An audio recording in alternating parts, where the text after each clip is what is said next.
Is Ifan Yoba still in the YPP or has he moved to the APC? Welcome to Roots TV Roundup. I'm Gloria Oji Emodi. Before the news in detail, here is a look at our top stories. Ifan Yoba denies dumping YPP for APC. Charlie Boy admits lying about 9-figure Keyamo payout. EU observers report electoral malpractice in reruns.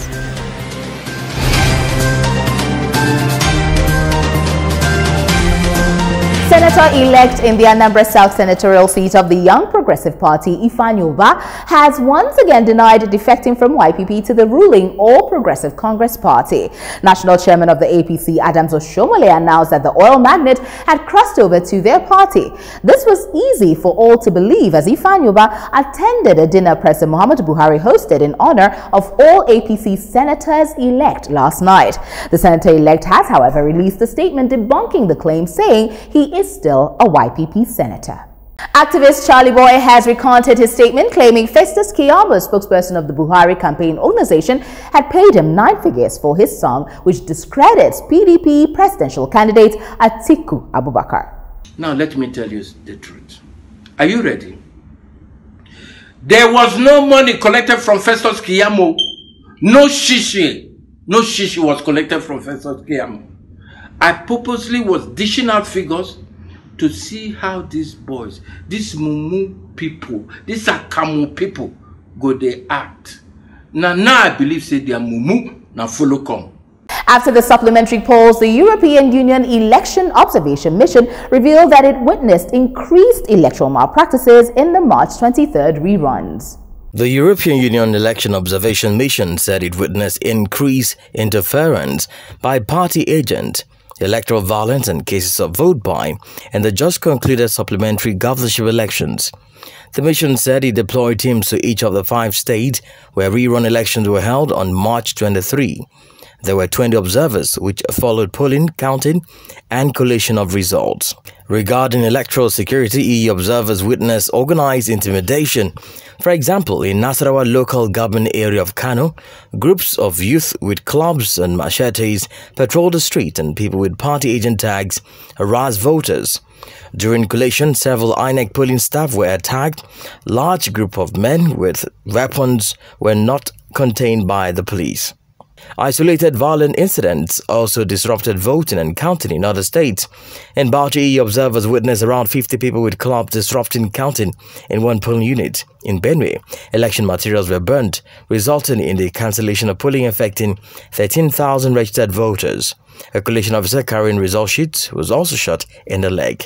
Of the 40 polling units that EU teams could fully observe, agents were present in all and in 5 cases were seen interfering in the work of polling officials in Benue, Plateau and Sokoto. EU observers in all 5 states also saw party agents trying to influence voters, assisting voters or voting on their behalf. Supporters and agents were sometimes present in polling units in excessive numbers, resulting in overcrowding.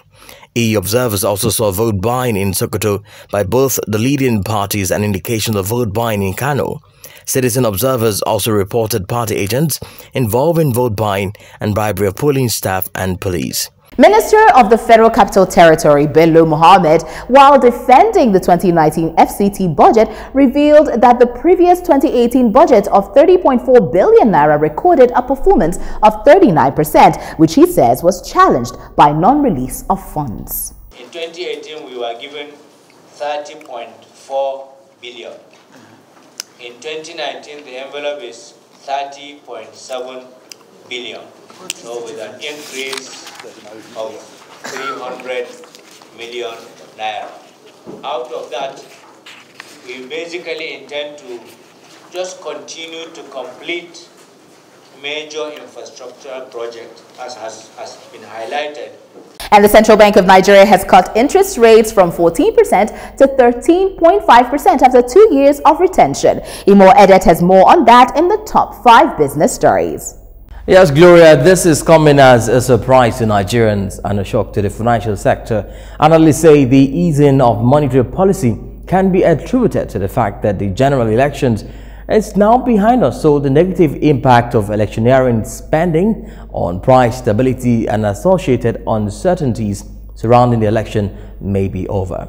Well, we'll get more of these details shortly after this break.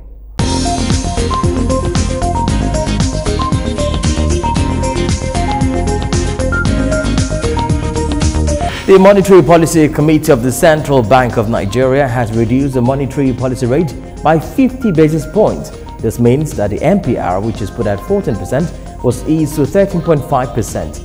Announcing the decision of the committee on Tuesday at the APEC Bank's headquarters, CBN Governor Godwin Emefiele said there is a need to signal a new direction which would be pro-growth. In the meantime, oil prices climbed on Tuesday, pushing up by supply cuts led by producer club OPEC and U.S. sanctions against Iran and Venezuela, although concerns about a potential recession kept market from rising further. Brent crude oil futures were at $67 per barrel at 0747 GMT, up 27 cents or 0.4% from last close. And back home here, the Federation Account Allocation Committee has disbursed 660.37 billion naira to the 3 tiers of government in February 2019 from the revenue generated in January 2019.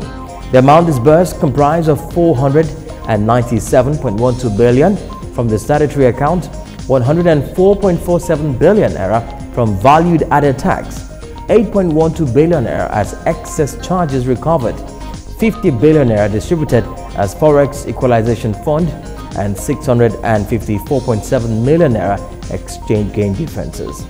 The Center for Social Justice has faulted the composition of the 2019 appropriation bill. President Muhammadu Buhari on the 20th of December 2019 presented 8.83 trillion naira budget for 2019 to the National Assembly for scrutiny. The center frowned at the late submission of the budget, which has stalled economic activities and growth of the economy, and worry on how government plans to raise revenue to fund the budget.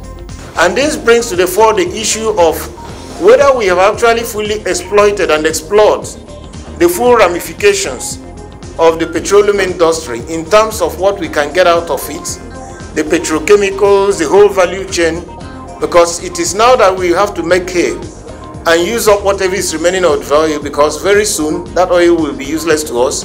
Elsewhere, Boeing Corporation will provide airlines that have bought the 737 MAX with free software upgrades, as Ethiopian Airlines is expected a preliminary crash report this week or next. And the fixes to the MAX software, the focus of investigations in the 2 deadly crashes that have prompted worldwide groundings of the aircraft, must still get approval from governments around the world. And that's our package on business. I am Itogi Mo Edit. It's back to the main news. And that's all on the Roots TV News. But before we go, a recap of our top stories. Ifeanyi denies dumping YPP for APC. Charlie Boy admits lying about 9-figure Kiyamo payout. EU observers report electoral malpractice in reruns. For more news updates, subscribe to our YouTube page and follow all our social media platforms. I'm Gloria Oji Emodi.